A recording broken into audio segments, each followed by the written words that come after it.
बोलिए देवादिदेव 1008 पार्श्वनाथ भगवान की जय जय जय। श्रवण संस्कृति के उन्नायक प्रातः स्मरणीय आचार्य भगवंत विद्यासागर जी महामुनिराज की जय जय जय। गुणायतन प्रणेता संघ का समाधान करता भावना योग प्रवर्तक तरुणाई के प्रखर वक्ता पूज्य मुनिवर श्री प्रमाण सागर जी महाराज की जय जय जय। प्रिय बंधुओं, तीर्थराज सम्मेद शिखर की तलहटी गुणायतन परिसर में आयोजित देश के सर्वाधिक लोकप्रिय कार्यक्रम संघ का समाधान में आपका हार्दिक हार्दिक अभिनंदन है। बंधुओं, इस कार्यक्रम में जुड़े हुए वो सभी लोग जो यहाँ उपस्थित हैं एवं देश विदेश से जुड़े हुए हैं, जो कि पारस चैनल, जिनवाणी चैनल एवं प्रामाणिक ऐप के माध्यम से इस कार्यक्रम का सीधा प्रसारण देख सुन व आनंद ले रहे हैं, उन सभी का मैं अपनी ओर से, गुणायतन की ओर से, श्री सेवायतन परिवार की ओर से हार्दिक हार्दिक हार्दिक अभिनंदन करता हूं। बंधुओं, यह कार्यक्रम प्रारंभ हो उसके पूर्व आज एक विशेष दिवस है, विशेष अवसर है। आज भगवान महावीर स्वामी का जन्म कल्याणक महामहोत्सव जन्म जयंती है बंधुओं। और इसी के साथ साथ जो हम सबकी जो शंकाओं की नदी में बह रहे असंख्य भव्य जीवों को जिन्होंने समाधान की नौका दी है, ऐसे पूज्य मुनिवर श्री प्रमाण सागर जी महाराज का आज 36वां दीक्षा दिवस महामहोत्सव है बंधुओं। आज की ये पावन वेला है, तो मैं सबकी ओर से, साथ ही साथ जिनवाणी परिवार की ओर से, पारस चैनल परिवार की ओर से और प्रामाणिक समूह की ओर से भी पूज्य गुरुदेव के चरणों में आए एक साथ अपन नमोस्तु निवेदित करते हैं। वो स्वामी नमोस्तु नमोस्तु नमोस्तु। आज का यह कार्यक्रम प्रारंभ हो बंधुओं, उसके पूर्व आपको मालूम ही है कि गुणायतन का कार्य बड़ी तीव्र गति से चल रहा है। ना कि सिर्फ गुणायतन अपितु बल्कि बंधु यहाँ पर जो पंचायतन सैनिक का विशाल जिनालय बन रहा है, जिस जिनालय में लोग अनेक रूप से, चाहे वो किसी सदस्य की योजना हो या कि निर्माण की योजना हो, अनेक योजनाओं से जुड़ करके गुणायतन का सहयोग कर रहे हैं। आज फिर हम उन लोगों का नाम अवश्य लेना चाहेंगे जिन्होंने गुणायतन से जुड़ने का अपना भाव बना लिया है। आज जो नए संबंध हुए हैं गुणायतन परिवार से, जो निर्माण निधि के रूप में जुड़े हुए हैं बंधुओं, उनके लिए मैं जिनके नाम की उद्घोषणा करूं, आपसे अपेक्षा करूंगा कि आप करतल ध्वनि से उनका अभिनंदन जरूर करेंगे। दान की अनुमोदना में आप तालियां बजाओगे तो उनके दान में आप भी सहभागी बन जाओगे। तो लीजिए, जिन्होंने निर्माण निधि से अपने आप को जोड़ा है, ऐसे प्रकाश चंद्र जी जैन, श्री मनीष कुमार जी, सुनील कुमार जी कोटा वाले, तालियां से अभिनंदन। और आज जो यहाँ पर प्रत्यक्ष में उपस्थित हैं, जिन्होंने बंधु अपने आप को निर्माण मित्र से जोड़ लिया है, ऐसे निर्माण निधि से निर्माण मित्र में जो आए हैं, श्री रमेश चंद्र जी जैन, श्रीमती उषा जी जैन जयपुर से हमारे बीच में है। मैं उनसे निवेदन करता हूं मंच के ऊपर आए और इनका अभिनंदन करने के लिए मैं गुणायतन के ही पूर्व के ट्रस्टी श्रीमान अरुण कुमार जी यहाँ पर उपस्थित है। मैं निवेदन करता हूं अरुण जी श्रीमान यहाँ पर आए और उनका अभिनंदन करेंगे। जोरदार तालियों के साथ निवेदन कर रहा हूं, आइएगा। श्रीमान रमेश चंद जी, श्रीमती उषा जी जैन जयपुर, और इसी के साथ अगले, अच्छा अरुण जी उनका सम्मान ले रहे हैं, बहुत बढ़िया, वो यहाँ पर उपस्थित हैं। तो निर्मल जी गंगवाल जी से मैं निवेदन करूंगा कि यह सम्मान उनका हमारे अरुण जी को सौंपेंगे, जो कि लेकर के यहाँ से हमारे निर्माण मित्र के रूप में जो जुड़े हैं उनको देंगे। करतल ध्वनि से अभिनंदन। वहीं बंधुओं, श्रीमती संतोष देवी जी धर्मपत्नी श्री सौभाग्यमल जी वक्तावत भिंडर उदयपुर से हमारे बीच में है, इन्होंने भी अपने आप को निर्माण मित्र से जोड़ा। मैं निवेदन कर रहा हूं मंच के ऊपर आए और गुणायतन का यह सम्मान स्वीकार करेंगे। मैं इनका अभिनंदन करने के लिए निवेदन करता हूं, हमारे राजीव जी रारा हमारे बीच में है, आए और इनका अभिनंदन करेंगे। कृपया निवेदन कर रहा हूं राजीव रारा, जिन्होंने आज प्रथम चरण स्पर्श करने का, पाद प्रक्षालन करने का सौभाग्य। चलिए, मैं निवेदन कर रहा हूं वही जिन्होंने अपने आप को निर्माण मित्र के रूप में जोड़ा है, श्री सुमत कुमार जी, राजकुमार जी जैन, डॉक्टर श्रेय, डॉक्टर देविका, डॉक्टर शनि, श्वेता जैन, ईसागढ़ अशोक नगर से हमारे बीच में है। निवेदन करता हूं अगर वो यहाँ उपस्थित हैं तो मंच के ऊपर आ जाएं। गुणायतन परिवार उनका हार्दिक अभिनंदन करता है। रारा जी उनका अभिनंदन करने के लिए यहाँ पर उपस्थित है, आइएगा। और इसी के साथ साथ एक नाम और बोल रहा हूं जिन्होंने निर्माण मित्र के रूप में अपने आप को जोड़ा है, वो भी यहां पर उपस्थित रहेंगे। श्रीमती अरुणा जैन, धर्मपत्नी श्री राजीव जी जैन, श्री निखिल जैन विदिशा से हमारे बीच में है। मैं निवेदन करता हूं, अच्छा ईसागढ़ वाले आ चुके हैं क्या? अगर ईसागढ़ वाले हैं तो पहले वो आ जाए, और ना हो वो तो विदिशा वाले आ जाए। अब तक चलिए, तब तक विदिशा वाले आ जाएं, ईसागढ़ वाले आ रहे हैं। हम समय का सदुपयोग करेंगे, आइएगा। हाँ, ईसागढ़ से विदिशा वाले आइएगा और पूज्य गुरुदेव के चरणों में वंदन कर राशि मैं रारा जी से निवेदन करूंगा कि उनका अभिनंदन करेंगे। राजेश जी छावड़ा अभिनंदन कर रहे हैं ईसागढ़ वालों का, और विदिशा वालों का अभिनंदन करने के लिए मैं राजीव जी राणा जी से निवेदन करूंगा, कृपया इनका अभिनंदन करें। जोरदार तालियों के साथ अभिनंदन। राजेश जी छावड़ा कोलकाता से आइएगा, हमारे आइए, आप शीघ्रता से आइएगा, अभिनंदन करें। बंधुओं, वहीं जिन्होंने अपने आप को निर्वाण सारथी के रूप में जोड़ा है, ऐसे श्रीमती शकुंतला सेठी, श्री सुमेर चंद जी सेठी नसीराबाद से हमारे बीच में यहाँ पर उपस्थित है। मैं निवेदन करता हूं वो मंच के ऊपर आए और उनका अभिनंदन करता है हमारा गुणायतन श्री सेवायतन परिवार। यहाँ है क्या वो? लीजिएगा, करतल ध्वनि से उनका अभिनंदन करते हैं, उन तक उनकी यह सम्मान की ध्वनि पहुंच जाए। वहीं बंधुओं, श्री सुरेश कुमार जी जैन, जो श्रीमती चंदा देवी जी उदयपुर से, इन्होंने भी अपने आप को जोड़ा है। भैया विजय भैया, इनका फोटो एक बार जरूर दिखा दें आप। श्री सुरेश कुमार जी, श्रीमती चंदा देवी उदयपुर से, जिन्होंने अपने आप को गुणायतन से निर्माण सारथी के रूप में जोड़ा है। वहीं बंधुओं, जिन्होंने सूत्रधार के रूप में गुणायतन से अपने आप को जोड़ा है, ऐसे श्रीमती रेणु जैन, धर्मपत्नी श्री प्रवीण जी जैन कोलकाता से, जोरदार जोरदार तालियों के साथ हम उनका अभिनंदन करते हैं। वहीं निर्वाण सारथी से सूत्रधार के रूप में जो जुड़े हुए हैं, ऐसे गुंचन जी, शांतिलाल जी सरैया, श्रीमती नीलिमा सरैया, शिशिर जैन सरैया अहमदाबाद से, अभिनंदन करती हैं इनका। वहीं स्वर्गीय आशीष जी अग्रवाल जैन की स्मृति में गुप्तदान फिरोजाबाद से जिन्होंने अपने आप को सूत्रधार के रूप में राशि जमा की है, बहुत बहुत उनको धन्यवाद। वहीं गुप्तदान के रूप में ही ओल्ड पलाशिया इंदौर से लोगों ने अपने आप को जोड़ा है, उनको भी बहुत बहुत बहुत बहुत धन्यवाद। और अब मैं यहाँ पर उनके नाम उच्चारण कर रहा हूँ जिन्होंने अपने आप को गुणायतन से ट्रस्टी के रूप में जोड़ लिया है, जो सूत्रधार से ट्रस्टी बने हैं। ऐसे श्री सम्यक जी सालगिया यूएसए, श्री सुरेंद्र कुमार जी जैन, श्रीमती माला जैन, रीना जैन, धनंजय जैन, मोना जैन, विमल जी जैन, पूर्वी अंकिता, सृष्टि जी, साक्षी जी, अहाना, हितांश जी जैन, इंदौर कनाडा। मुंबई वालों के लिए जोरदार ताली बजा करके अभिनंदन करें बंधुओं, ये सूत्रधार से आज गुणायतन से ट्रस्टी के रूप में जुड़ गए हैं। वहीं जो पहले पूर्व में स्तंभ के रूप में थे और आज पूर्व में उन्होंने अपने आप को ट्रस्टी के रूप में जोड़ लिया है, ऐसे श्री अनूप चंद जी जैन, श्रीमती रेखा जैन, अभिलाष जी जैन, श्रीमती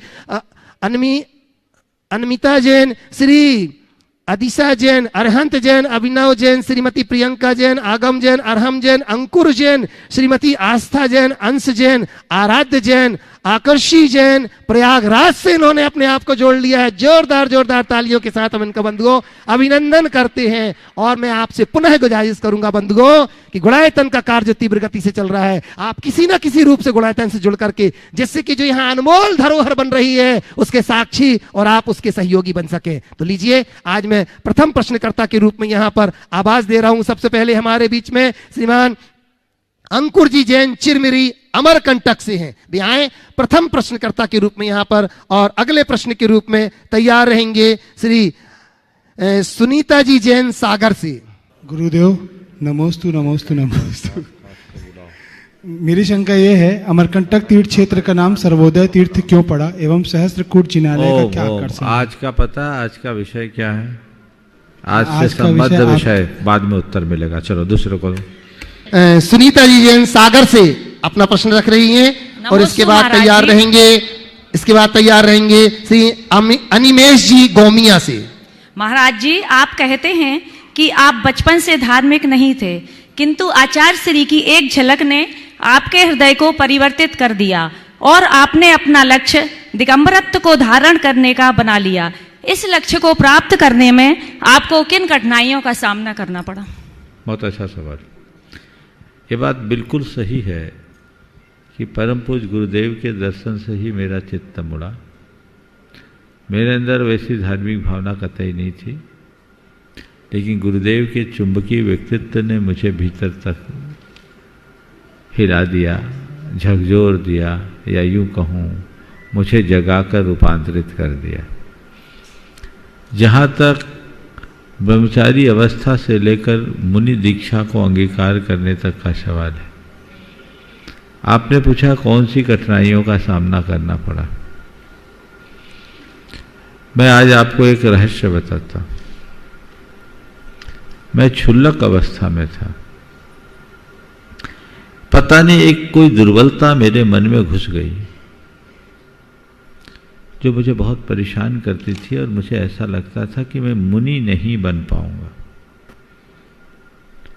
करीब 2-2.5 महीने तक ये मुझे परेशान करते रही। मन में ऐसा आता रहा कि मैं मुनि नहीं बन पाऊंगा, मुझे क्षुल्लक ही रहना पड़ेगा।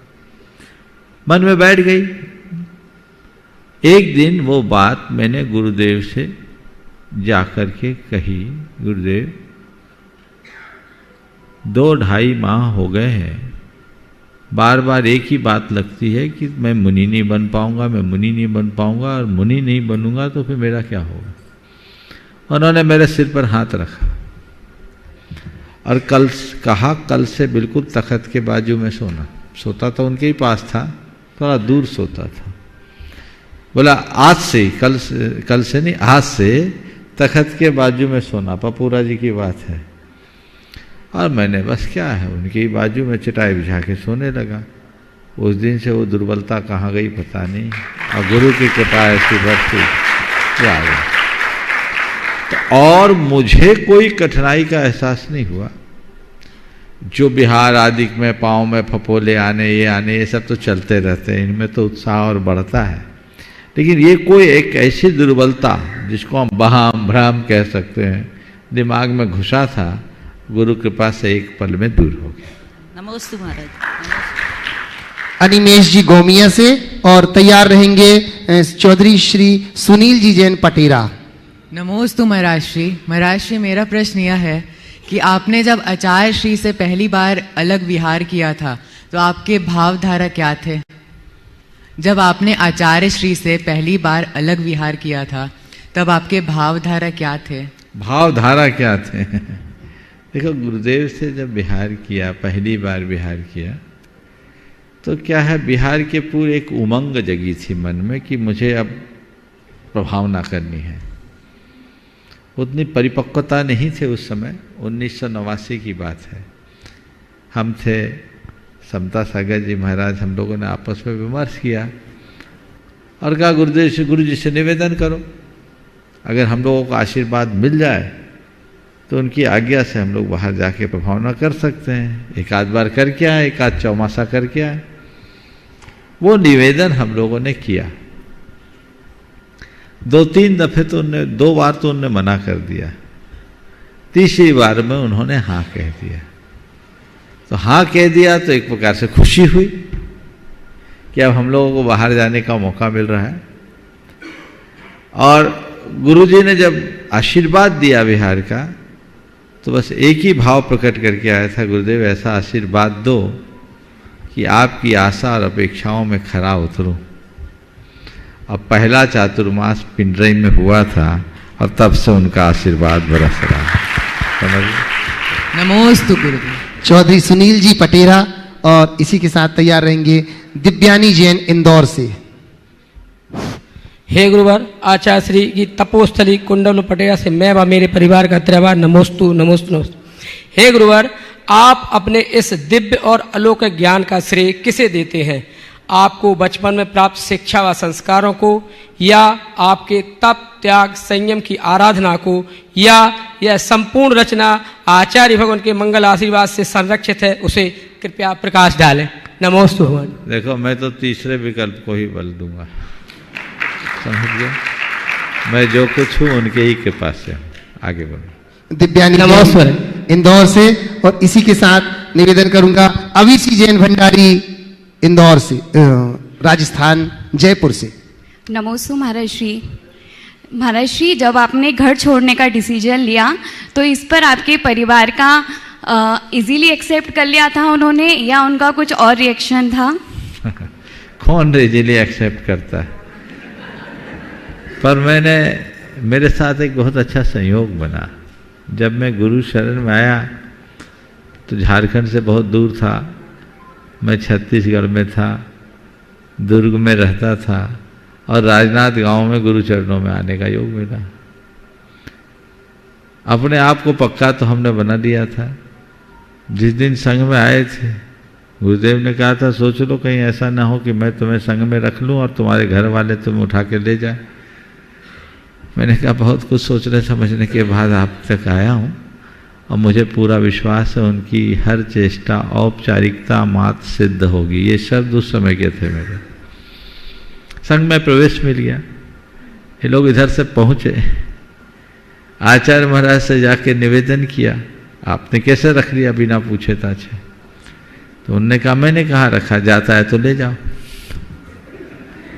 अब हमसे आके कहा जाने लगा कि आपको तो आचार्य ने रखा नहीं है, आप चलो। और उस समय मेरी उम्र 18 वर्ष पूरी नहीं हुई थी, 3 महीना बाकी थे। तो मुझ पर बहुत तरह से दबाव डाला गया और कहते कहते कह गया you are immatured, I will case against you. ये शब्द थे कि तुम्हें क्या हक है अपने जीवन के बारे में निर्णय लेने का।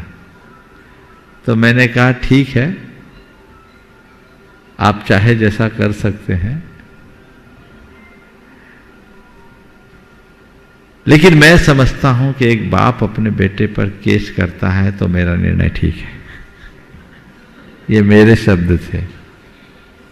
ये गोंदिया का संवाद है। संघ में आने के बाद तब तक हम गोंदिया पहुंच गए थे। फिर उन लोगों भी लगा कि ये कच्चा घड़ा नहीं है, हिलने वाला नहीं है। अंततः सरेंडर हुए और गुरु चरणों में समर्पित होकर, समर्पित करके गए और ये कहा कि आप जहां जा रहे हो उसी रास्ते में आगे बढ़ना, लौट कर घर आओगे तो दरवाजा बंद मिलेगा। समय की बात है, हर माँ बाप अपनी संतान को आगे बढ़ने की कहाँ कौन सरलता से चाहते। तीर्थंकर भी जाते तो उनके माँ बाप की आंखों में आंसू आते, और रोकना भी चाहिए, इससे उनके वैराग्य की परीक्षा होती है। पता लग जाता है कहीं भावुकता में तो नहीं है। कई बार भावुक आवेग में लोग निर्णय ले लेते, बाद में पीछे आना पड़ता है। हम समझते हैं मुझे बहुत नापा तोला गया है, और मेरा यह सौभाग्य है कि मैं हर कसौटी पर खरा उतरा। आगे नमोस्तु महाराज। जैन अभिषेक भंडारी जयपुर से, और इसी के बाद निवेदन करूंगा श्री प्रमाण सागर जी सेवा संघ ललितपुर। नमोस्तु महाराज जी। महाराज जी, आपने अपने विद्यार्थी जीवन में कैसे टाइम मैनेजमेंट किया और कैसे अध्ययन किया कि आपका ज्ञान कोश अभी भी इतना गहरा है? और महाराज जी, क्या आपको दोनों तीनों भैया जी में अपना अतीत और भविष्य दिखता है? देखो, बहुत अलग सवाल किया। पहला सवाल है विद्यार्थी जीवन के टाइम मैनेजमेंट का। मैं बताऊं, विद्यार्थी जीवन में मैं ज़्यादा पढ़ता ही नहीं था, पर पीछे कभी नहीं रहता था। जितना पढ़ाया जाता था, कुछ ऐसी कृपा रही है मुझ पर, एक बार क्लास में पढ़ लिया तो दोबारा पलटने की ज़रूरत नहीं पड़ती थी। ट्यूशन में भी जो बात पढ़ा दी गई, दोबारा पढ़ने की ज़रूरत नहीं। एग्ज़ाम के टाइम में 2 महीना 2.5 महीना जरूर जम के पढ़ते थे, और एक एवरेज मार्क्स ही आते थे। मैं बहुत मेरिट वाला नहीं था, लेकिन जो पढ़ता था वो अवधारित करता था। बचपना ही था, छोटापन था। उस उम्र में, उस युग में एक सामान्य बच्चा जैसा होता है वैसा मैं था, कोई एक्स्ट्रा ऑर्डिनरी नहीं था। और जो है वो आज आप सबके सामने। मैं ये मानता हूँ कि प्रतिभा गुरु कृपा से और अधिक निखरती है। स्कूल में भी मैं जब पढ़ता था तो कोई भी सवाल पूछा जाता था तो सबसे पहले मेरा हाथ उठता था, और मुझसे सबसे अंत में पूछा जाता था जब कोई उत्तर नहीं देता था। जितना पढ़ता था वो बहुत ध्यान से पढ़ता था, तो मुझे वो बातें समझने में कठिनाई नहीं आती थी। जब मैं 5वीं क्लास में था, जैन मिडिल में पढ़ता था, तो उस दिन गणित के शिक्षक एब्सेंट थे। हेडमास्टर साहब आए हुए थे। तो एक सवाल किसी बच्चे ने पूछा, वो उसको ब्लैक बोर्ड में सॉल्व कर रहे थे। अब गणित हेडमास्टर को तो 100 काम होते हैं, ऐसे वो मैथमेटिक्स के टीचर थे नहीं, सहायक शिक्षक के रूप में आए थे। कुछ कैलकुलेशन में कमी रह गई, जो कुछ हो गई, वो आंसर उनका सही नहीं आ रहा था और मैं अपनी कॉपी में बना रहा था।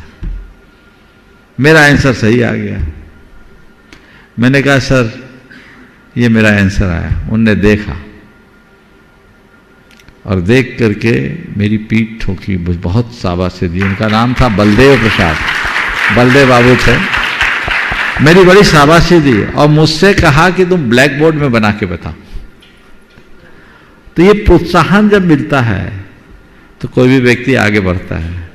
उनका जीवन बहुत महान था।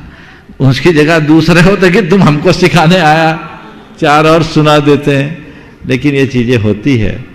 तो पहली बात तो ये है कि पढ़ने की रुचि रहती थी, मैं पढ़ता था, बहुत ज़्यादा नहीं पढ़ता था, पर जितना पढ़ता था अच्छे से पढ़ता था। और मेरा मानना है ज्ञान की वृद्धि के लिए बहुत ज़्यादा पढ़ाकू होना जरूरी नहीं है। ज्ञान की वृद्धि के लिए लगन आवश्यक है। मेरे सामने जो दिन भर किताबें पढ़ते रहते थे, रटते रहते थे, आज फिसड्डी हैं। लेकिन जिनकी लगन होती है वो बहुत आगे बढ़ते हैं। रहा सवाल ब्रह्मचारियों में, अतीत और भविष्य। अरे इन ब्रह्मचारियों में हमारा अतीत तो है ही, भविष्य, इन सब के भविष्य में तो मैं सिद्ध परमात्मा देखता हूं। कौन सा भविष्य की बात करते हैं? सिद्ध परमात्मा का भविष्य है। ये सब चीजें तो बीच की। नमोस्तु महाराज जी। प्रमाण सागर जी सेवा संघ ललितपुर, और इसी के साथ मैं आवाज दे रहा हूं उस परिवार से, बिटिया लब्धि सेठी हजारीबाग से। प्रमाण सागर सेवा संघ की तरफ से नमोस्तु महाराज जी। जैसे हम सभी युवा आज मिलजुल कर धर्म के कार्य में आगे आते हैं, क्या आप भी अपनी युवा उम्र में ऐसे ही मिलजुल कर कार्यों में कभी आगे आए थे? और दीक्षा के बाद उन कार्यों का कुछ अविस्मरणीय पल आपको याद हो तो अरे युवा होने के पहले ही तो हम गुरु शरण में आ गए। खेलते खेलते तो आ गए। मेरा ऐसा कोई अनुभव नहीं है कि मैंने कोई सामाजिक काम किया या कोई सेवा का कार्य किया है। 16-17 साल की उम्र में होता क्या है, 17 साल की उम्र में मैं गुरु शरण में आ गया। उस समय का कोई अनुभव नहीं। महाराज जी कोई आपका मित्र वगैरह उस समय पे? हाँ, मित्र अब चलो आगे बढ़ा लीजिएगा। लब्धि सेठी हजारीबाग से, और इसी के साथ मैं निवेदन करूंगा श्रीमान सुनील जी CFO गुणायतन, सुनील जी रेखा जी। नमोस्तु महाराज जी। महाराज जी मेरा प्रश्न यह है कि आपको ब्रह्मचर्य दीक्षा 4 मार्च को मिली थी और उसके बाद आप 4 साल बाद आपको मुनि दीक्षा मिली थी, और आप हमेशा 4 बातें ही बोलते हैं। तो आपका ऐसे 4 से कनेक्शन क्या है? और आप जब ब्रह्मचर्य दीक्षा ले रहे थे तो आप अपने पूरे जिंदगी का डायरेक्शन लाइफ का डायरेक्शन चेंज कर रहे थे, तो आपको डर नहीं लगा और वैसा कॉन्फिडेंस कैसे आया महाराज जी? देखो एक बात बताता हूँ, पता नहीं 4 से मेरा क्या नाता है, लेकिन 4 मेरे जीवन में बहुत घटा है। हालांकि न्यूमरोलॉजी के हिसाब से 27 का जन्म है तो 9 और 4 में 36 का आंकड़ा है, परस्पर विरोधी है। लेकिन 4 ने मेरे जीवन में 4 चांद लगाए। 4 मार्च को मैं संघ में आया, 8 नवंबर को मेरी दीक्षा हुई, वो भी नंबर के हिसाब से देखा जाए 4 के ग्रुप में आता है। 31 मार्च को मेरी मुनि दीक्षा हुई, ये 4 का अंक, समझ गए। और ऐसे 4 के योग मेरे जीवन में कई घटे। यहाँ के गुणायतन का जो शिलान्यास हुआ 22 फरवरी को वह 4 हुआ। फिर उसके बाद जो मूल शिखर पर आपका अमला सा रखा गया वो भी 4 मार्च को रखा गया। ये अपने आप योग बने हैं। तो 4 4 4 और 4 बातें भी आ रही है, मुझे नहीं मालूम क्या है, पर 4 है। मैं तो मेरा लक्ष्य भी 4 है, 4 आराधना करके अपने जीवन को आगे बढ़ाने का, इसके अलावा कुछ नहीं, समझ गया। रहा सवाल निर्णय का, मेरी शुरू से प्रवृत्ति रही कि मैं कभी पीछे मुड़ के नहीं देखता था। एक बार जो सोच लिया वही करता, बचपन से मेरी आदत में थी। और जल्दी से कोई निर्णय नहीं लेता, और निर्णय लेने के बाद फिर सोचता नहीं। हमने गुरुजी के दर्शन करने के बाद काफ़ी अपना अंतर मंथन किया, और मुझे लगा कि इससे अच्छा मार्ग और कोई दूसरा है ही नहीं। तो फिर डर किस बात का? जब एक बार मनुष्य अपने लक्ष्य को निर्धारित कर लेता है तो उसके जीवन की सारी कठिनाइयाँ दूर हो जाती। नमस्ते। सुनील जी, रेखा जी, CFO गुणायतन, और इसी के बाद निवेदन करूंगा श्रीमान राजेश जी छाबड़ा कोलकाता से। गुरुदेव के श्री चरणों में बारंबार नमोस्तु नमोस्तु नमोस्तु। महाराज श्री, जब भी हम संसारिक साधनों को मेरा मेरा कहते हैं तो आप हमारी मूर्खता पर करुणा की दृष्टि से देखते हैं और मुस्कुराते हैं। महाराज श्री, ये बात हम समझते तो हैं, लेकिन हमारे अंदर इतनी शक्ति नहीं है कि हम इन साधनों को अपना ना कह सकें। इस सवाल के उत्तर के लिए कल प्रतीक्षा करना। चलो। राजेश जी छाबड़ा कोलकाता से, और इसी के साथ में निवेदन करूंगा श्रीमान निर्मल जी गंगवाल गुणायतन ट्रस्टी अजमेर से। नमोस्तु गुरुदेव। जब आप दीक्षा ले रहे थे उस समय गुरुदेव का गुरुकुल बढ़ भी रहा था, और उस समय गुरुकुल में कैसी अनुशासन थी, क्या व्यवस्था थी, और जब आप 3 बरस पहले आप उनसे मुलाकात करी उस समय कैसा अनुशासन था, आपको कैसा महसूस हो रहा था? देखो, जिस समय हम संघ में प्रवेश किए उस समय संघ बहुत छोटा था। 9 मुनि महाराज, 4 एलक जी और आचार्य महाराज, कुल 14 का संघ था। पूरा संघ एक कमरे में रहा करता था। आचार्य महाराज एक छोटी सी चौकी में, और बाकी सारे महाराज केवल बिछाने वाली चटाइयाँ बिछाते थे। उस समय संघ में पाटों का भी प्रयोग नहीं होता था, और संघ छोटा था। आचार्य महाराज विशेष अनुकंपा तो उनकी रहती थी, ध्यान भी रहता था, और अनुशासन गुरुदेव का शुरू से बहुत सख्त रहा। पर उस समय अनुशासन के नाम पर खौफ था। एक बार ऐसा हुआ, अनुशासन और डर, उसके संदर्भ में मैं बताता हूँ। हम लोग बिहार करते थे, हम ब्रह्मचारी थे, तो उस समय गाड़ी घोड़ा नहीं चलता था। 2 ब्रह्मचारियों की ड्यूटी लगती थी। 14 महाराज और 13 ब्रह्मचारी थे हम लोग। 2 महाराजों की ड्यूटी लगती थी, और चटाइयों के बंडल होते थे, क्योंकि पाटे रहते थे न, चटाई ही बिछाते थे, और शास्त्र के बंडल होते थे। तो चटाइयों के बंडल को हम लोग लेके बसों से लेके जाते थे, कभी कभी ट्रैक्टर से लेके जाना होता था, और हम लोग पैदल चलते थे। संघ के आने के पहले सभी साधुओं की चटाई अटाई उनके स्थान पर रखते थे। हम लोगों का काम रहता था, बड़े उमंग से करते थे। एक दफ़े क्या हुआ कि मैंने चटाई रखी, चटाई दीवार से टिकाई। एक ऐलक जी जो अब इस दुनिया में नहीं है, उनका कमंडल एक पट्टी पे रखा हुआ था, और किसी धमस से चटाई गिरी, और धमस से चटाई गिरी तो वो कमंडल पर गिरी, और कमंडल औंधे में गिरा, उसका कपार फूट गया, सिर फट गया, माने कमंडल इतना फूट गया। आचार्य महाराज सामायिक में बैठ रहे थे, उनकी नज़र पे पड़ा, उनने कुछ नहीं बोला, मुस्कुराए, वो तो सामायिक में बैठ गए। अब हमें वो ऐलक जी ने डरा दिया। डरा ये दिया कि अब तो आपकी छुट्टी होगी, ये आपके कारण ऐसा हुआ है। और एक ब्रह्मचारी के ने जब गलती से, लापरवाही से घड़ी तोड़ दिया था, तो आचार्य महाराज ने कहा था कि अपना कपड़ा बेच के घड़ी लाओ, श्रावकों के पैसे का दुरुपयोग क्यों। ये मुझे उन ऐलक जी ने बताया। बहुत डर लगा, रात भर नींद नहीं आई। अब मैं कहाँ से लाऊंगा, पैसे तो मेरे पास है ही नहीं, अब किसके पास जाऊं। अब कमंडल फूट गया है, गलती मेरी है। मैंने उनसे माफी बोला, भाई गलती तो मेरी है, अब गुरुजी जो आदेश देंगे करूंगा, देखता हूं। सवेरे जब पाठ हुआ, गुरुजी के सामने ही सारा स्वयंभू वगैरह होता था। पूरा पाठ होने के बाद भक्ति हुई। भक्ति के बाद आशा के विपरीत गुरुदेव ने ऐलक जी को झाड़ लगाया, उनकी ही डांट लगी। लेकिन गलत जगह पर कमंडल क्यों रखे। ये तो 20 किलोमीटर पैदल चल करके आया। हम लोग पैदल चलते थे, पूरे अपना बस्ता अपनी पीठ में रखते थे, एक अलग मजा रहता था। तो 20 किलोमीटर पैदल चल करके आया, और तुम गलत जगह में कमंडल रखे, अब तुम्हें फूटा कमंडल ही रखना पड़ेगा, नया कमंडल। तो अनुशासन का जो सवाल है, वो अनुशासन गुरु जी का बड़ा व्यवस्थित रहा।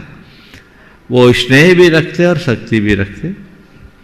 अभी जब 2019 में नेमावर में मिलना हुआ, अब संघ बड़ा रूप ले लिया। उस समय एक छोटा सा पेड़ था, विशाल वट वृक्ष, संघ की शाखा प्रशाखाएं बदल गई। 36 साल में हमने तो 3 जनरेशन देख लिया, बल्कि मुझे संघ में आए 40 साल हो गए।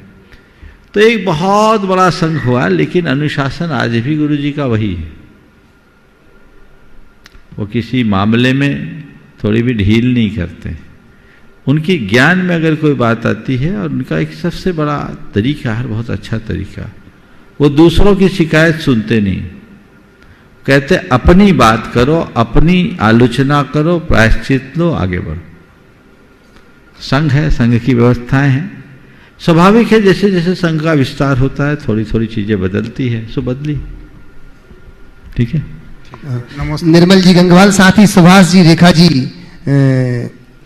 अजमेर से। और अगले प्रश्न के लिए निवेदन करूंगा राजकुमार जी काला, गुणायतन, हजारीबाग से। बंधुओं, ऐसे गुरु मिल गए भला फिर कैसे भटका जाएगा। देखिए बंधुओं, 2 लाइन सवाल में मत भटको, सवाल करो। बहुत लोग पूज्य गुरुदेव ने 36 दीक्षा जयंती महोत्सव आप लोगों ने सबने देखे। मैं पूज्य गुरुदेव से यही विनती करूंगा कि कोई ऐसा एक स्मरण अपनी इस मुखारबिंद से सुनाए जो हमारे सबके हृदय पे ऐसा चोट करे कि हम भी संयम का मार्ग बहुत बहुत मजबूती से पकड़ पाए। जितने सवाल आ रहे सब में संस्मरण ही सुना रहे, जो चोट कर जाए उसे रख लेना। आगे बढ़ो। राजकुमार जी काला, गुणायतन, हजारीबाग से। और इसी के साथ निवेदन करूंगा प्रकाश चंद जी, कोलकाता। गुरुदेव के चरणों में नमोस्तु नमोस्तु नमोस्तु। गुरुदेव, आज मेरी शंका नहीं है, जिज्ञासा है। आपके चेहरे के निश्चल सौम्य मुस्कुराहट का राज क्या? आपको गुस्सा नहीं आता? आपको तनाव नहीं होता? दूसरा, जैसा सुनने में, जानने में जानता हूं, आचार्य श्री की नजरें हर समय झुकी झुकी रहती। आपका प्रथम संवाद आचार्य श्री के साथ कब हुआ और कहाँ हुआ? देखिए, आपका जो सवाल है, आपको गुस्सा नहीं आता, झुंझुलाहट नहीं आती। क्यों नहीं आता? आता है। अगर ये कहा जाए कि मुझे गुस्सा नहीं आए, अगर ये कहा जाए कि मुझे झुंझुलाहट ना आए, तो ये झूठ है। हर इंसान को हीनाधिक मात्रा में गुस्सा आता है, झुंझुलाहट होती है, लेकिन अंतर केवल इतना है कि मेरे गुस्से के क्षण में भी मुस्कुराहट होती है। समझ लो। और यदि ये कला मनुष्य अपना ले तो उसको कहीं कठिनाई नहीं।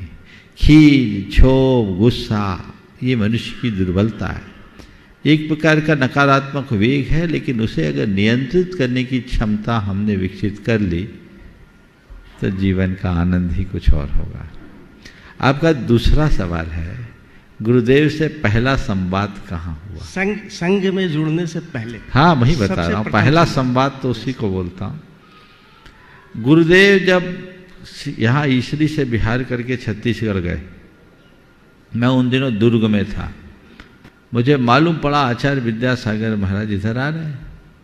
मैंने खबर दे के सीधे उस दिन पता लगा नवापारा राजिम में है, तो मैं वहाँ चला गया, दर्शन किया।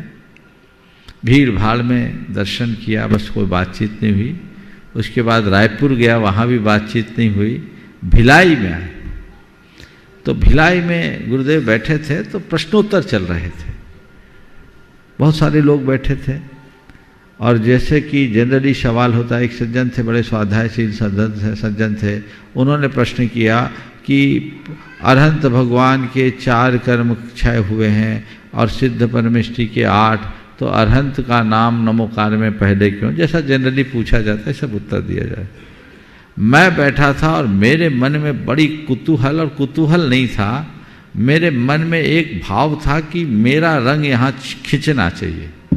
मैं आचार्य श्री के मन में अपने प्रति एक इम्प्रेशन बनाना चाहता था और उनसे बात करना चाहता था कुल मिलाकर। तो बात करूं कैसे करूं, तो वो जब हजारीबाग आए थे तो उन्होंने एक प्रवचन दिया था कांग्रेस मैदान में, वो मुझे याद था कि अहिंसा नेगेटिव और सत्य पॉजिटिव क्यों है।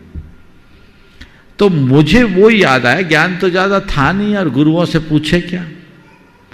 तो मैंने कहा गुरुदेव अहिंसा को नेगेटिव और सत्य को पॉजिटिव क्यों कहा। उन्होंने देखा ये छोरा एकदम जिसकी मूछें नहीं निकली सवाल कैसा कर रहा है, ऊपर से नीचे तक देखा।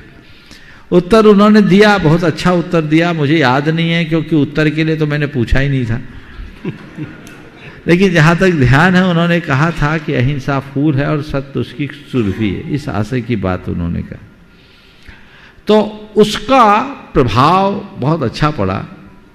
फिर ये हुआ कि जब भी मैं गुरुदेव के पास जाता, मैं कोई सवाल करता तो अच्छे अच्छे टोपी वाले चुप रहते हैं और मेरे सवाल का उत्तर मुझे पहले मिलता। ये संवाद निरंतर चलता रहा। नमस्ते नमस्ते। प्रकाश चंद जी कोलकाता, और उसी के बाद निवेदन करूंगा शिरोमणि संरक्षक राजेश जी रतलाम से। नमस्ते गुरु, प्रकाश कुमार जैन कलकत्ता उत्तर भारत से। गुरुदेव जब आप अपने दीक्षा के बाद प्रथम आहार ग्रहण किया था तो उसके समय आपका पेट भरा कि नहीं मुझे पता नहीं, लेकिन आपका मन अवश्य आनंद से तृप्त हो गया होगा। गुरुदेव कृपया करके बताएं। देखो पहले मेरी क्षुलक दीक्षा हुई, क्षुलक दीक्षा के बाद पहला आहार हुआ, किस क्या हुआ ये मुझे नहीं मालूम, लेकिन जो पहला आहार हुआ तो कटोरे में लिया। उससे पहले थाली में लेते थे तो एक ही टाइम खाते थे, बैठ के पहले खाते थे, बैठ के उस समय लिए। कोई खास अंतर का अनुभव मुझे याद नहीं है। फिर जब मुनि दीक्षा हुई, मुनि दीक्षा में पहली बार खड़े होकर आहार लिया। तो पहले बार जब खड़े होकर आहार लिया तो ये पाया कि बैठने के अपेक्षा खड़े होकर भोजन कम होता है, पेट भरता नहीं। खड़े खड़े आप आहार लो, बैठ कर के आप खाते खाते अफर सकते हो, खड़े होकर के नहीं।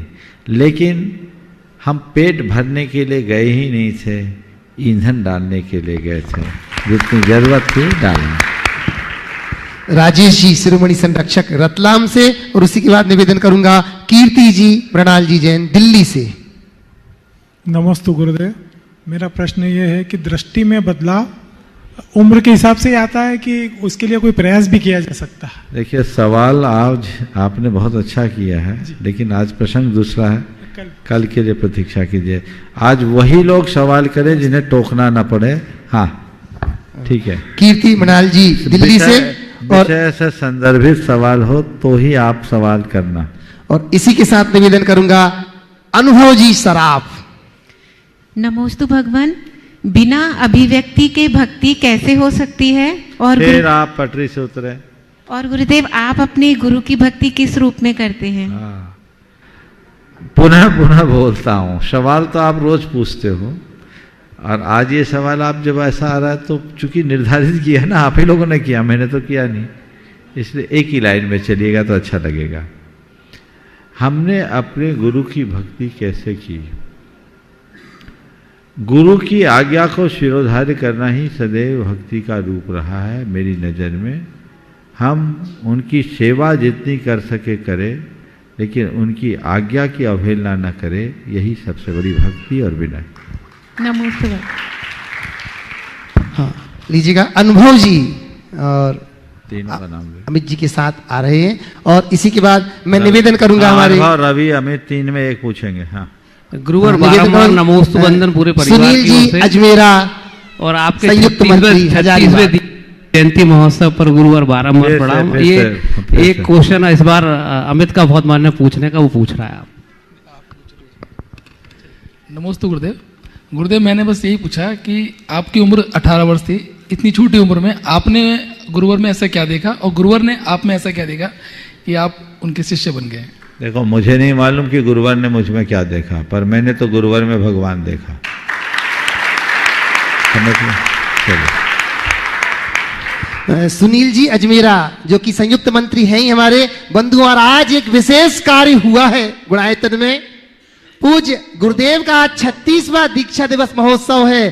तो दीक्षा दिवस महोत्सव में एक और हमारे सुनील जी अजमेरा, वहीं दूसरी ओर विजय जी सरावगी हैं। आज विजय जी सरावगी ने पूज्य गुरुदेव के 36वें दीक्षा दिवस महोत्सव पर 10 किलो रजत के चांदी के ये 36 दीपक को ये पूरा थाल सजा करके गुणायतन को उन्होंने समर्पित किए हैं। और इतना ही नहीं बंधुओं, इतना ही नहीं, विजय जी तैयार रहेंगे, इतना ही नहीं, आज सुनील जी अजमेरा ने विजय जी सरावगी जिन्होंने लगभग 3600 लोगों को जिन्होंने वस्त्र दान दिए और 5000 लोगों को आज उन्होंने आज मधुबन में यहाँ पर भोजन कराया। ये दोनों साथ में यहाँ पर उपस्थित हैं और अपना प्रश्न रख रहे हैं। जोरदार जोरदार कलता ध्वनि से आप देख रहे हैं कितने सारे, आप टीवी की स्क्रीन में आप देख रहे हैं कितने लोगों को एक साथ यहाँ पर भोजन कराया गया। ये वास्तव में गुरुदेव का दीक्षा दिवस जो है आज सार्थक किया इन्होंने, इनके लिए पुनः पुनः अनुमोदना। और आज ये दोनों अपना प्रश्न रखेंगे और उसके बाद फिर हम निवेदन करेंगे अगले प्रश्न के लिए।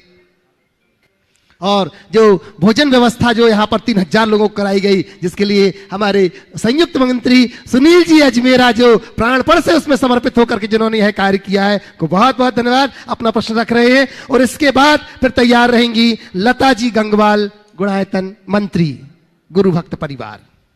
गुरुदेव के चरणों में दिगंबर जैन पंचायत हजारीबाग का नमोस्तु नमोस्तु नमोस्तु। गुरु जी, आपका जन्म हजारीबाग में हुआ और हमारे छोटे भाई आपके मित्र भी रहे, आपके साथ शिक्षा भी ली।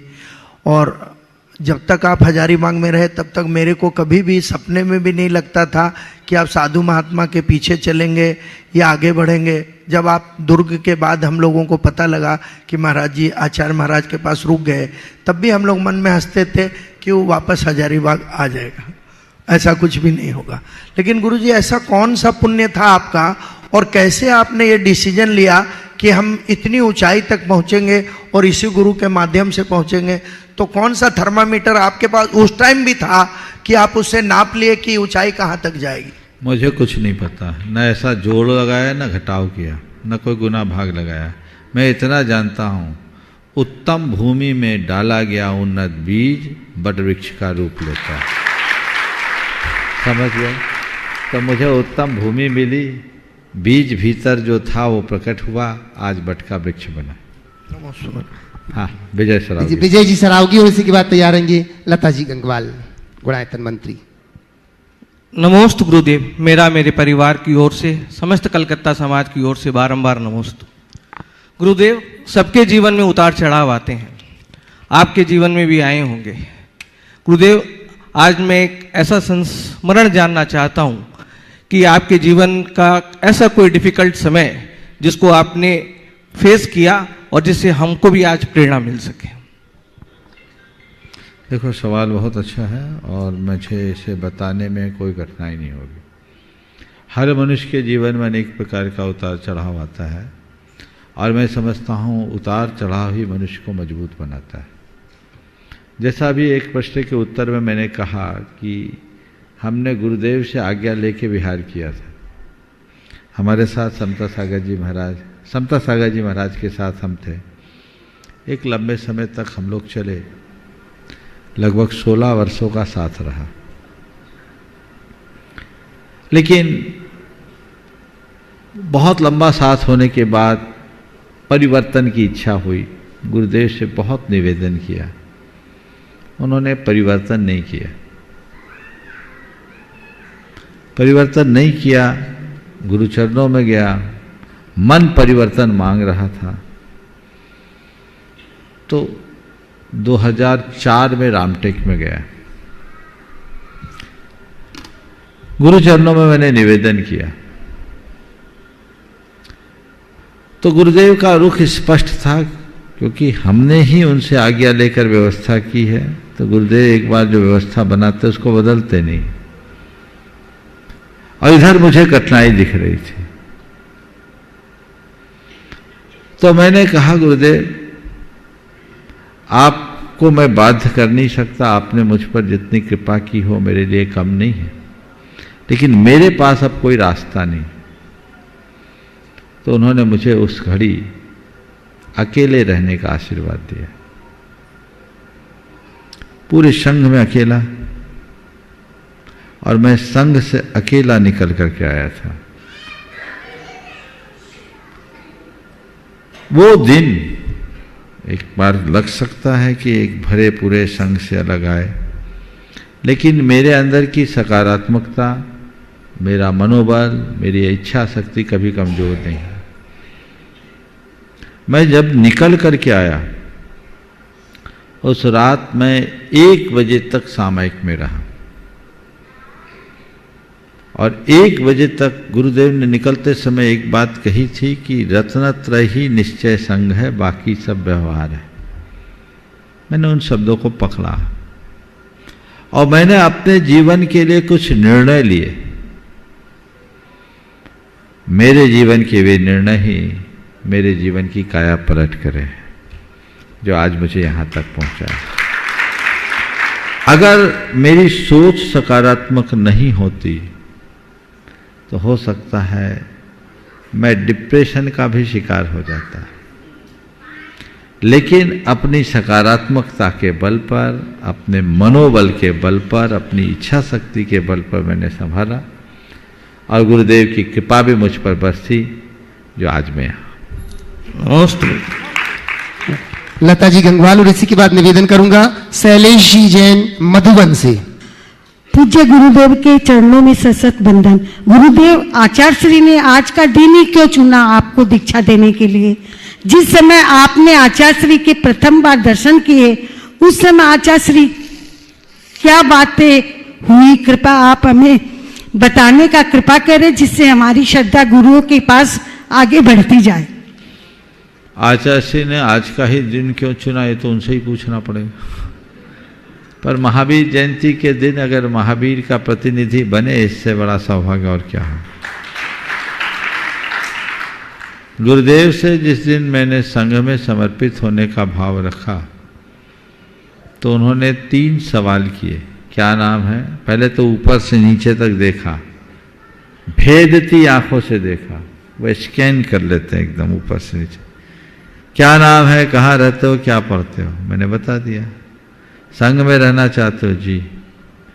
सोच लो कहीं ऐसा ना हो कि मैं तुम्हें संघ में रखूं और संघ वाले घर वाले तुम्हारे घर वाले आकर तुम्हें ले जाए। तो मैंने कहा गुरुदेव बहुत सोच समझ कर आपके चरणों में आया हूं, मुझे पूरा विश्वास है उनकी हर चेष्टा औपचारिकता मात्र सिद्ध होगी। ये पहला संवाद था। चलिए। नमस्ते महाराज। शैलेश जैन मधुबन से और इसी के बाद निवेदन करूंगा अरुण जी श्रीमाल जयपुर से, गुणायतन ट्रस्टी। पूज्य गुरु चरणों में बारंबार नमोस्तु। महाराज श्री, वर्तमान में आपका प्रवास मधुबन की तलहटी, शम्य शिखर की तलहटी मधुबन में है। क्या आपने जब गृहस्थ जीवन में शाश्वत तीर्थ शम्य शिखर की कभी वंदना की? यदि वंदना की तो उस वक्त आपका कैसा अनुभव था शम्य शिखर की यात्रा करने में?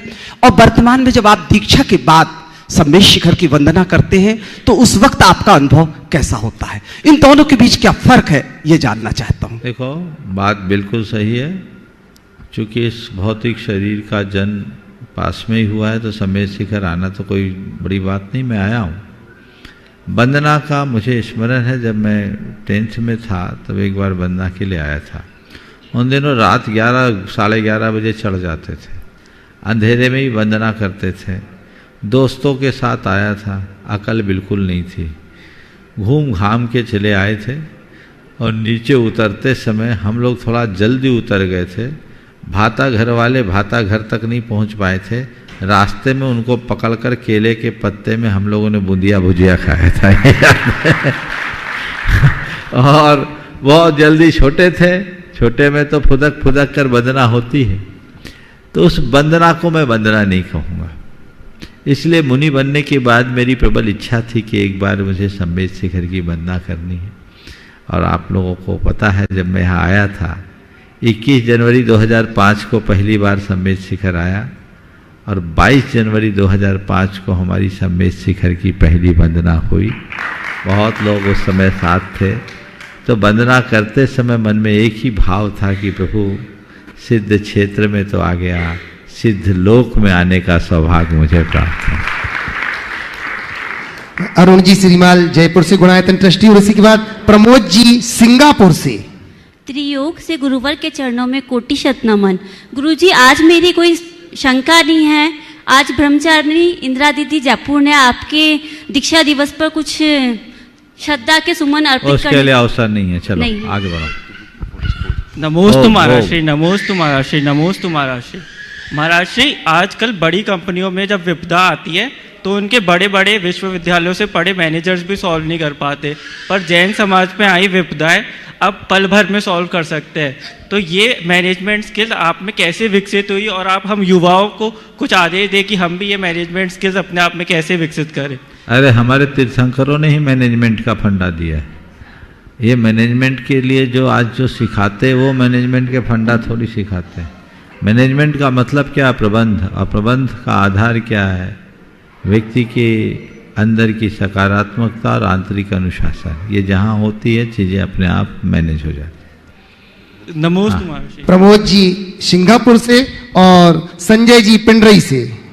नमोस्तु गुरुदेव, नमोस्तु गुरुदेव, नमोस्तु गुरुदेव। जब आपको पता चला कि आपकी दीक्षा होने वाली है गुरुदेव से, कि आपको अभी दीक्षा मिलेगी, और उसके बाद दीक्षा होने तक उस उपरांत जो समय रहता है, उस समय कैसी अनुभूति हुई थी दीक्षार्थी को, और आपको कैसी अनुभूति हुई थी? देखो, हमारी जब पहली दीक्षा हुई क्षुल्लक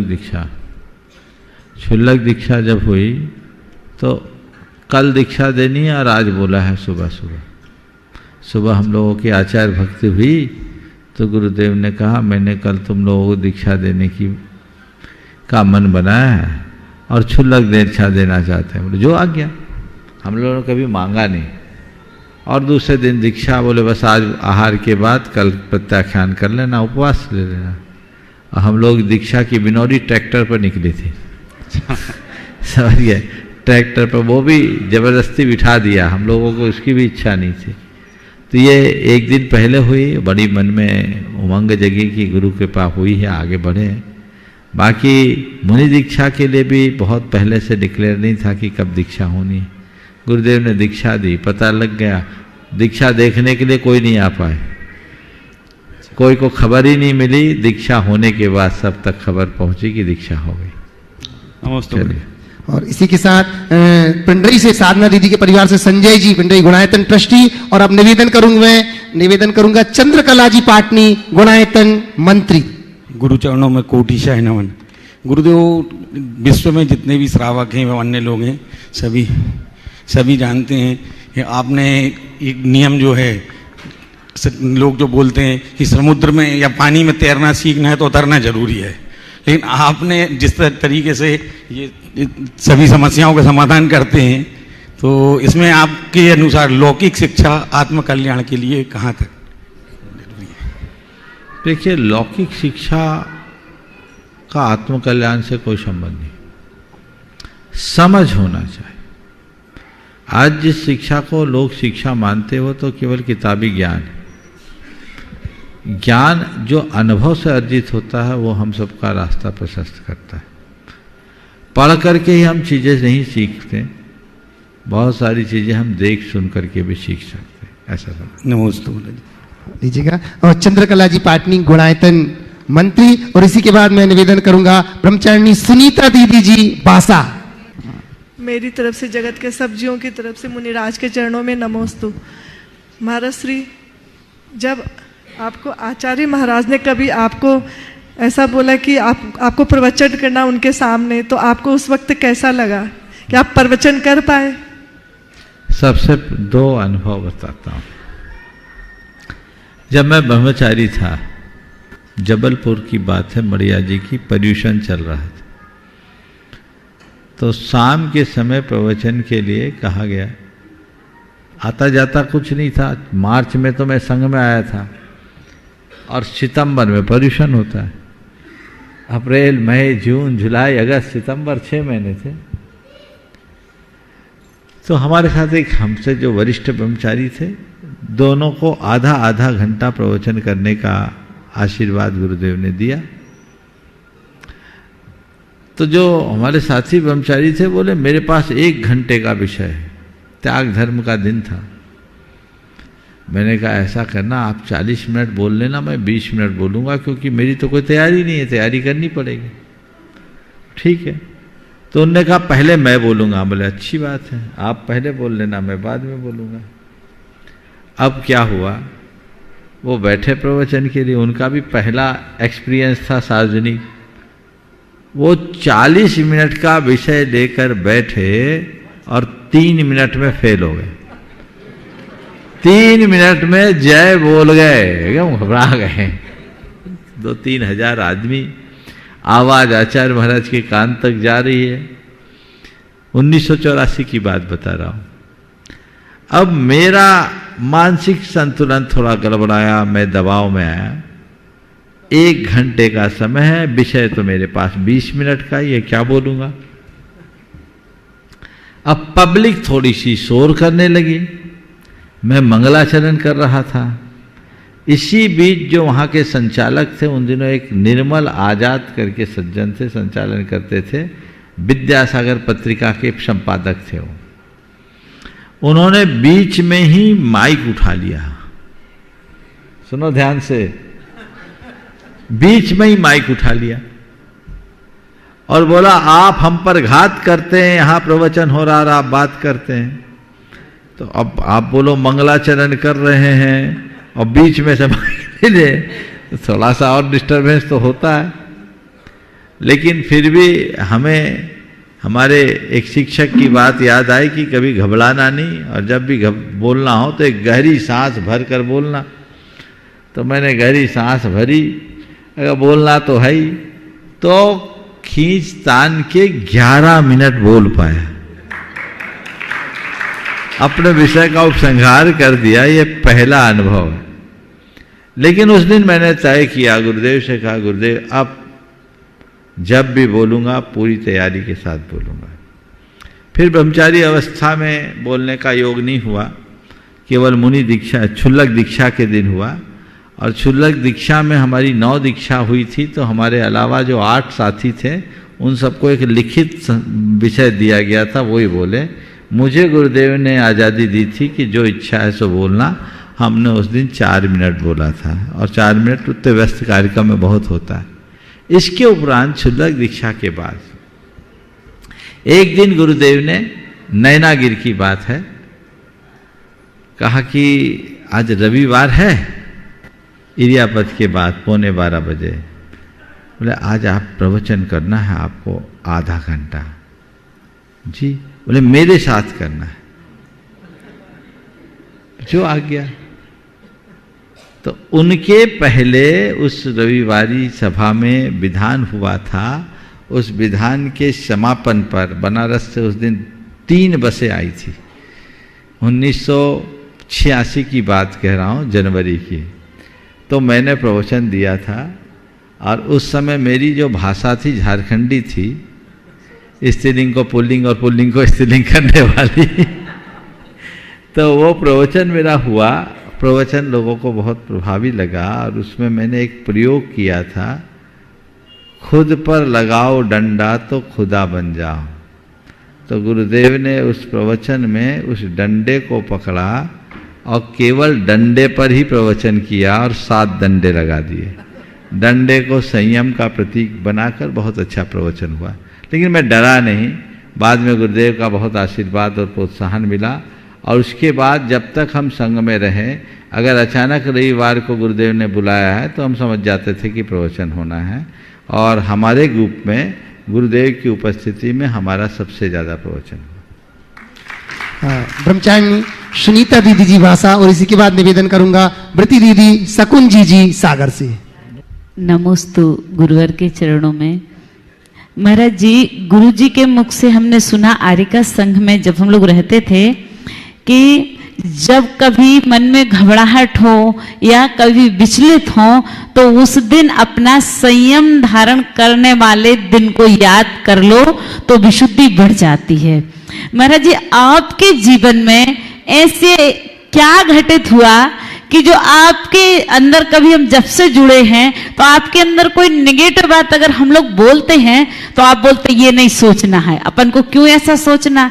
तो आपके अंदर जो ये हर समय पॉजिटिव ऊर्जा रहती और जो आप पॉजिटिव सोचते हैं और पॉजिटिव बोलते हैं, तो ऐसा हम लोग कौन सा संयम धारण करें कि जिससे आपके जैसी हम लोगों के अंदर भी विशालता आए और आपके जैसा जीवन में मतलब परिणाम बना रहे। देखो ऐसा है, ये अभ्यास से आता है। मैंने शुरू से ही अपनी मनस्थिति ऐसी बनाई कि मुझे पॉजिटिव रहना है, सकारात्मक रहना है, तो सकारात्मकता का फल मुझे मिला। अभ्यास बढ़ाने से सारे कार्य हो सकते हैं। अब आज के इस सत्र को यहीं पर विराम देके आगे की कार्यवाही की जाए। और अब मैं निवेदन कर रहा हूं शेष प्रश्नों को कर लेते हुए हमारे बीच में आवाज दे रहा हूं श्रीमान श्रोमणी संरक्षक विजय जी सरावगी, जिन्होंने लगभग 10 किलो रजत के ये 36 दीपक इन्होंने अपनी ओर से गुणायतन में समर्पित किए। बंधुओं वो आए और प्रथम आरती वो स्वयं करेंगे और अपन सब लोग मिलकर के आज की आरती करेंगे। सुनील जी अजमेरा जिसमें सहयोगी हैं, और आरती के गायन के लिए मैं निर्मल जी गंगवाल जी से, अच्छा वो निकल गए हैं, मैं चंद्रकला जी पाटनी जी से निवेदन करूंगा आरती के गायन के लिए आए और अपन सब लोग मिलकर के आज पूज्य गुरुदेव की 36 दीपकों से आरती करेंगे। 36वां दीक्षा दिवस महोत्सव। जिन लोगों के प्रश्न रह गए हैं वो कल पुनः संपर्क करें, उनको अवसर मिलेगा। लीजिए शुरू कीजिएगा। चलते हैं पूज्य गुरुदेव की आरती का थाल लेकर के सरावगी जी से मैं निवेदन करूंगा कि ऊपर मंच पर आ जाएं। थाल लेकर के ऊपर आएंगे और पहुंच रहे हैं। बंधुओं आज 36वां दीक्षा दिवस महोत्सव, वहीं आज अपन सब लोगों ने अंतिम तीर्थेश भगवान महावीर स्वामी के जन्म कल्याणक की खुशियां मनाई, महोत्सव मनाया, और वहीं अपने को आज 36 दीपकों से आरती करने का सौभाग्य मिला है। बाकी शेष लोग नीचे से ही आरती करेंगे। लीजिए और आरती प्रारंभ कर रहे हैं। आरती के गायन के लिए गुणायतन मंत्री हमारी चंद्रकला जी पाटनी और हमारी व्रती दीदी शकुन दीदी। लीजिए ये 36 दीपकों को यहां पर प्रज्वलित किया जा रहा है। बंधुओं 36वां दीक्षा दिवस महोत्सव मनाया इस भावना को लेकर के, और हम सभी लोग यहां पर उपस्थित हैं पूज्य गुरुदेव की मंगल आरती करने के लिए। सौभाग्य के क्षण हैं हम सबके कि आज हमें यह सौभाग्य मिला है। करते हैं पूज्य गुरुदेव की मंगल आरती। सागर जी महाराज आज थारी आरती उतारूं, प्रमाण सागर जी महाराज आज थारी आरती उतारूं। आरती उतारू थकी मूरत निहारू, आरती उतारू थारी मूरत निहारू।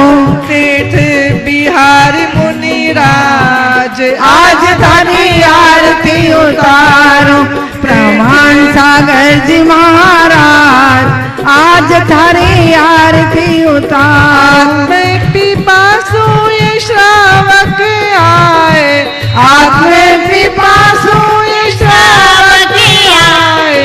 अध्यात्म अमृत पाने को आए, अध्यात्म अमृत पाने को आए।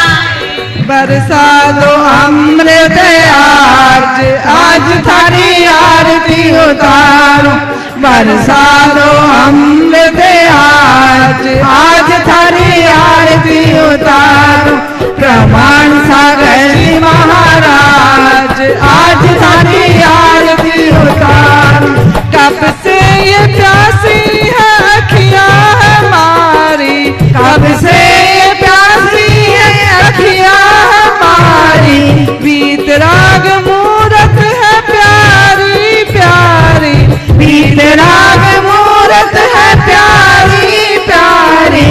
सपना हुआ साकार आज थारी आरती उतारो, सपना हुआ साकार आज थारी आरती उतारो।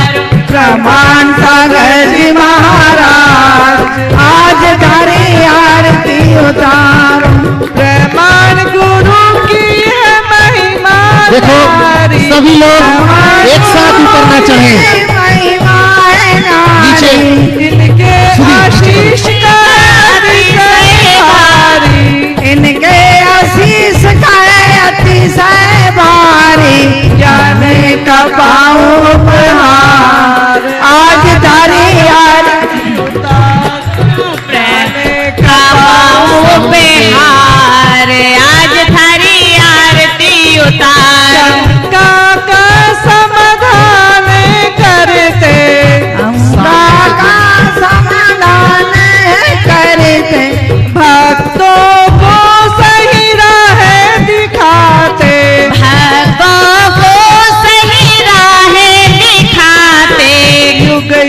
जीवो गुरु राज, आज थारी आरती उतारो।